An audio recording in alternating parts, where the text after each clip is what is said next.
आलं लक्षात, ही जागा आहे तुझी आणि ही जागा विसरू नकोस. बिराजदारांची सून होण्याची स्वप्न दूर दूर पर्यंत पाहू नकोस. कळलं?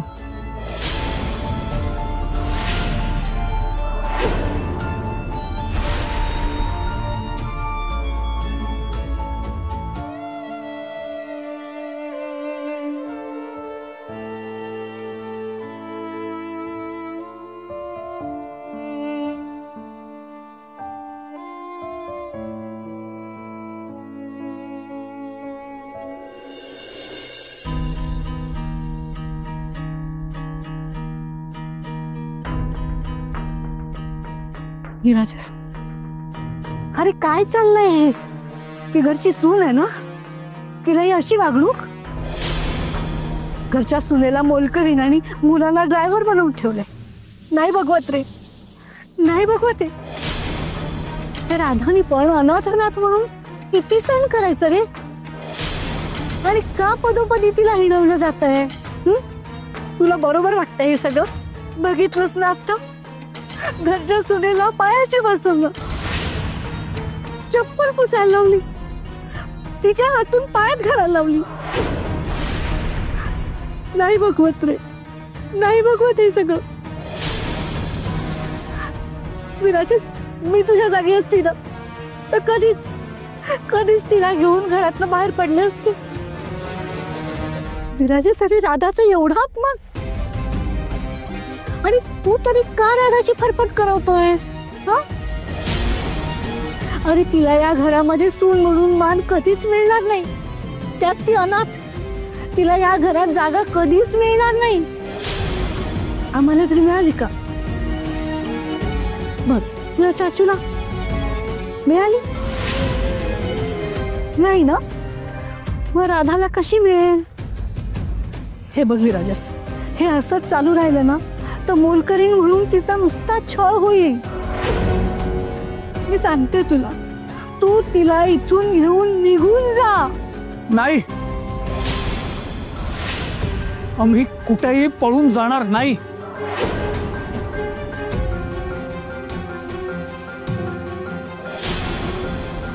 आम्ही इथेच राहणार आणि हे सगळं चित्र बदलणार.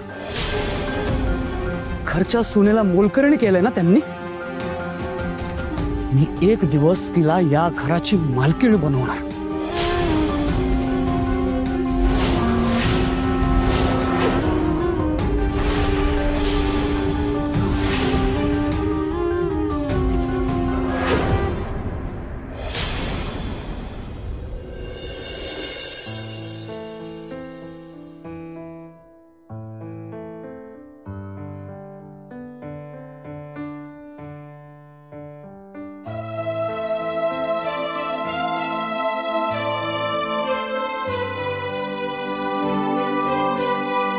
विराजस, डबा आणलाय, घे ना बाळा.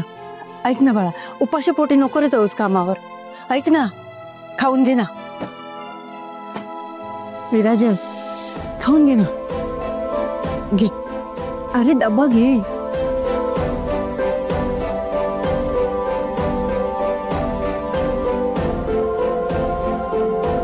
विराजस,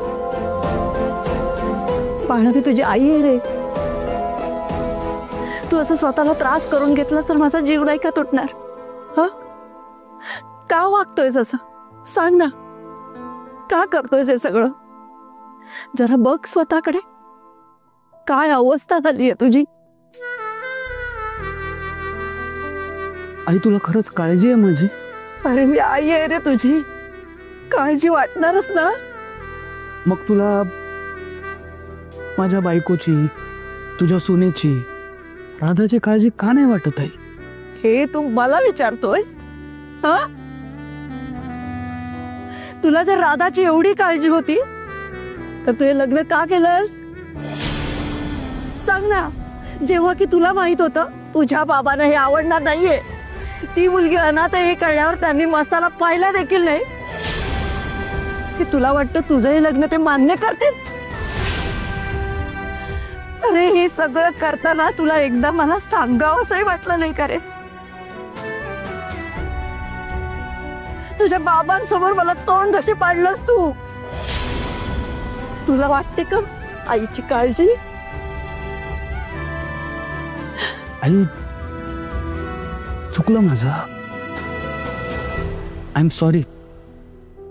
चूक झाली माझी, मी नाही सांगितलं तुला. पण मी मुद्दामून नाही केलं. अचानक आलेल्या परिस्थितीमुळे मला हा निर्णय घ्यावा लागला. हां, माझ्या चुकीची शिक्षा तुम्ही मला देणार असाल तर मला मान्य आहे.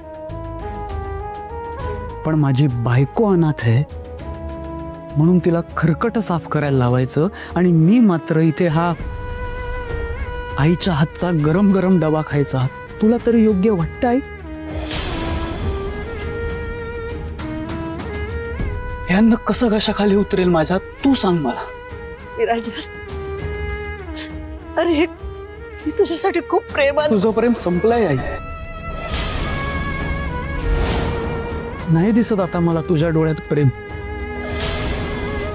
फक्त तिरस्कार दिसतो माझ्या बायकोबद्दलचा. आई, तुझं जर माझ्यावर खरंच प्रेम असताना तर तू माझ्या बायकोला सुद्धा जीव लावला असता.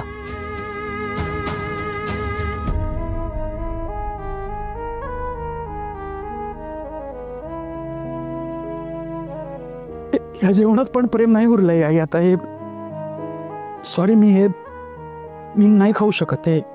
सॉरी. विराजस, काय चाललंय?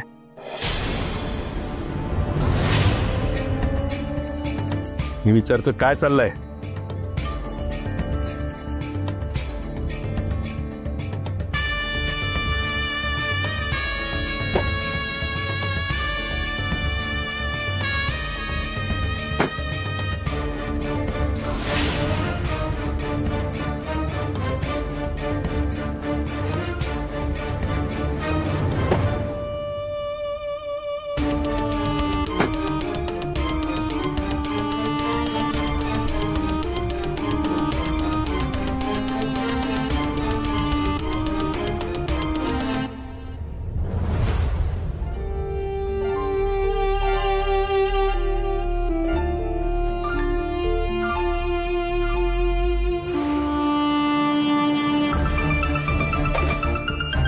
मोलकर्णीला कोणी मदत करायची नाही असं यांनी सांगितलं होतं ना.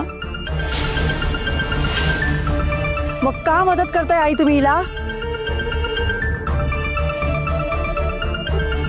आई, त्या फक्त मला नोकरांनी मध्ये मध्ये बोलायचं नाही एवढी साधी गोष्ट कळत नाही तुला?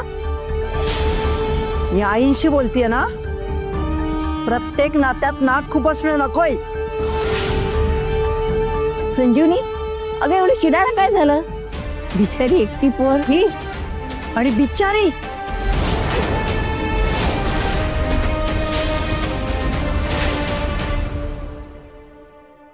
संजीवनी, अगं काय करतेस तू हे? संजीवनी, अगं काय करतेस तू हे? संजीवनी,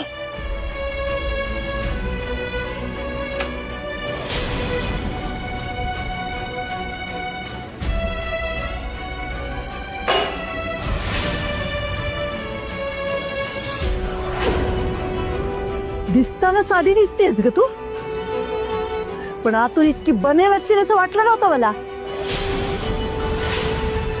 आमच्या घरात सूड उगवायला आलीयस ना, आणि म्हणूनच हे मुद्दाम लग्न केलेस तू, हो ना? विराजसच्या बाबांनी तुझा मसाला नाकारला म्हणून मुद्दाम त्याला स्वतःच्या जाळ्यात अडकवलंस, होय ना? आता काय, आता तुला माझ्या मुलाला अनाथ करायचंय? अगं का आमच्या घराच्या वाईटावर उठली आहेस? संजीवनी, अगं काय वाटेल ते काय बोलतेस? अगं तिची अवस्था तर बघ. आई, तुम्हाला हिची अवस्था दिसते पण माझा त्रास कळत नाहीये. आज हिच्यामुळे माझा मुलगा माझा तिरस्कार करतोय, ते कळत नाहीये का तुम्हाला? अहो, ही मुलगी अख्खं घर पोखरेल ना तेव्हा तुम्हाला कळेल. अगं राधा तशी नाहीये, तुझा गैरसमज होतोय. गैरसमज नाही आई. आज बाहेर पाहिले मी माझ्या मुलाच्या डोळ्यात माझ्याविषयी तिरस्कार होता. का? कुणामुळे? तिच्यामुळे. या आधी तो कधी माझ्याशी या पद्धतीने वागला नाही, बोलला नाही, पण आज बोलला. कुणामुळे? हिच्यामुळे. आज हिच्यासाठी भांडला तो माझ्याशी. माझ्या प्रेमावर शंका घेतली आहे त्याने. माझ्या हातचं अन्न त्याच्या घशाखाली उतरणार नाही असं म्हणालाय तो आज. कुणामुळे? हिच्यामुळे. ही एक आईच आहे. ज्या मुलाचं आपल्या आईशिवाय पानही हलत नव्हतं त्या मुलाला हिने तोडलाय. तुला काय कळणार ग आईची माया काय असते, आई मुलाचं नातं काय असतं. तुला त्याची कवडी इतकी किंमत नसेल, पण विराजसला आहे ग. त्याची खूप माया होती माझ्यावर, जीवापाड प्रेम होतं त्याचं माझ्यावर. पण आज फक्त तुझ्यामुळे तो माझा तिरस्कार करतोय. तुझी आई जे तुझ्याशी वागली ना ते अगदी बरोबर आहे. कारण तिला ना कळलं होतं, पाळण्यातच तुझे पाय दिसले होते तिला, आणि म्हणूनच तुझा जन्म झाल्यावर तिने तुला रस्त्यावर फेकून दिलंय. संजीवनी बस. काय बास? काय बास आई? हा? मी हिला कधीच माफ करणार नाहीये. माझ्या मुलाला माझ्यापासून तोडून हिने जो काही मला त्रास दिलाय ना त्यासाठी हिला मी कधीच माफ करणार नाहीये. माझ्या मुलाच्या डोळ्यात राग बघितलाय मी. कुणामुळे? तुझ्यामुळे. बघतेस काय माझ्या तोंडाकडे? उचल ते पातेलं आणि घेऊन जा बाहेर. तुला तुझ्या कर्माची शिक्षा भोगायलाच हवीये. उचल ते पातेलं आणि घेऊन जा बाहेर.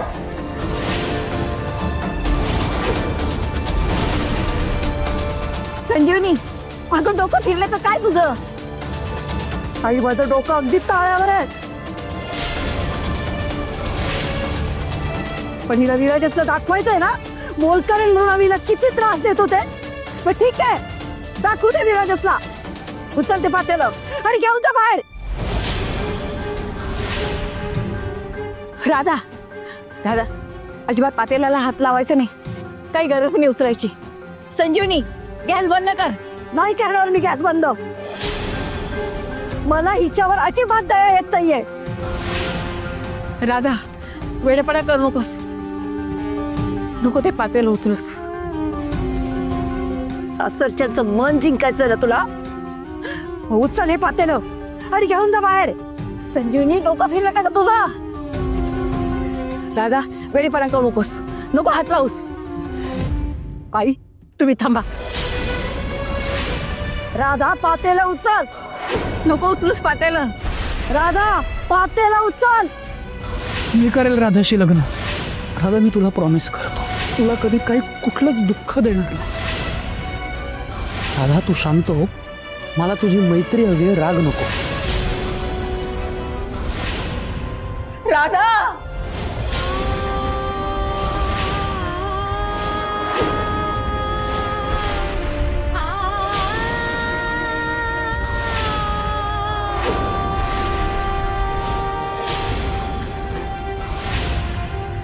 संजीवनी सोड सोड.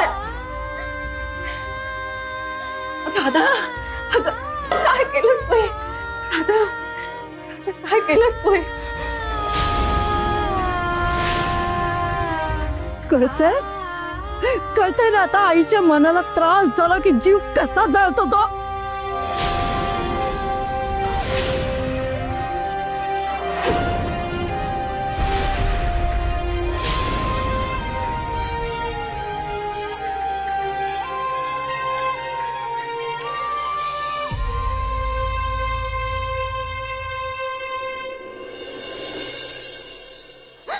शांत हो बाळा, शांत हो. अगं नको रडूस.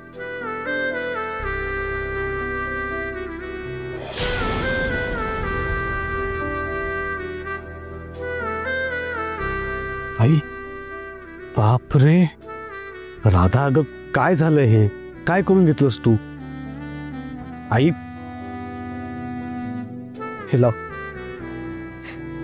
कसं काय झालं हे सगळं राधा? जन्मीचे भोग भोगतीये देवालाच माहिती. म्हणजे संजीवनीनं सगळं उलट काढलंय माझ्या पोरीवर. आई म्हणतेस आणि असंही सगळं.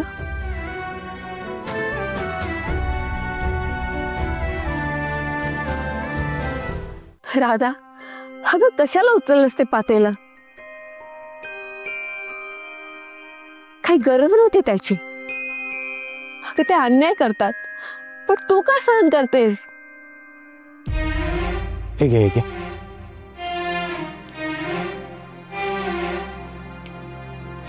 त्या म्हणाल्या मी विराजसला तोडते त्यांच्यापासून. आई आणि मुलाच्या नात्याची किंमत नाहीये मला. पण असं खरंच नाही आजी. माझ्यासारख्या मुलीला आईची किंमत नसेल तर कोणाला असेल? मला माहितीये बाळा. अगं म्हणून इतकं गरम पातेला उचलायचं का? मग आईचा शब्द कसा मोडू मी? राधा, खूप धीराची आहेस ग तू. पण हे सगळं काका, विराज असतं ह्यातलं काही सांगू नका, नाहीतर गोष्टी नीट होण्याआधीच बिघडून जाते. तो आईवर चिडेल, रागवेल, सगळ्या गोष्टी बिघडतील. प्लीज विराज असलं तुम्ही कोणी काही सांगू नका.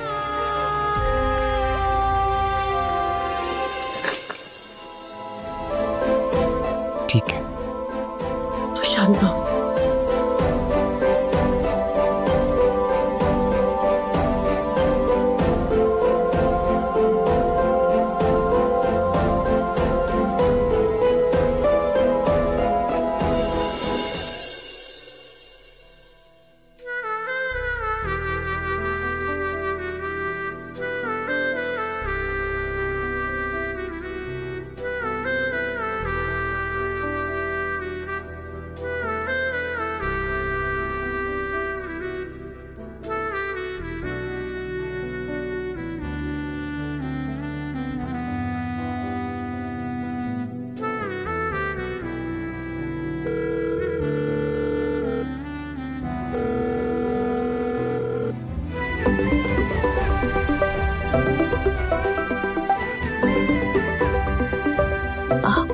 मी सांगते त्यांना नंतर फोन करायला. नाही आजी, चंदूशेठ उगाच काळजी करत बसतील. आताच बोलावं लागेल.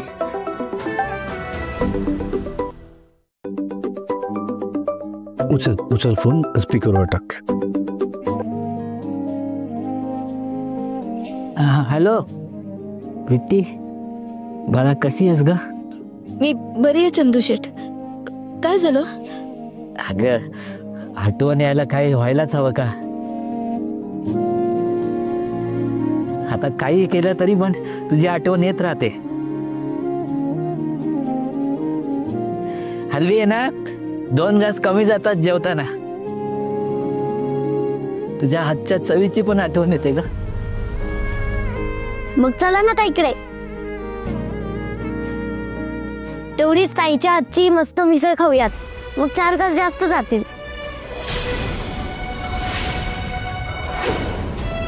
ए कपरे मुंग्या, अरे मुलीच्या सासरी सारखं जायचं नसतं. मग कशाला आठवण काढता? मग आता येते तर बोलणारच ना. तू गप्प राहा जरा, गप्प राहा.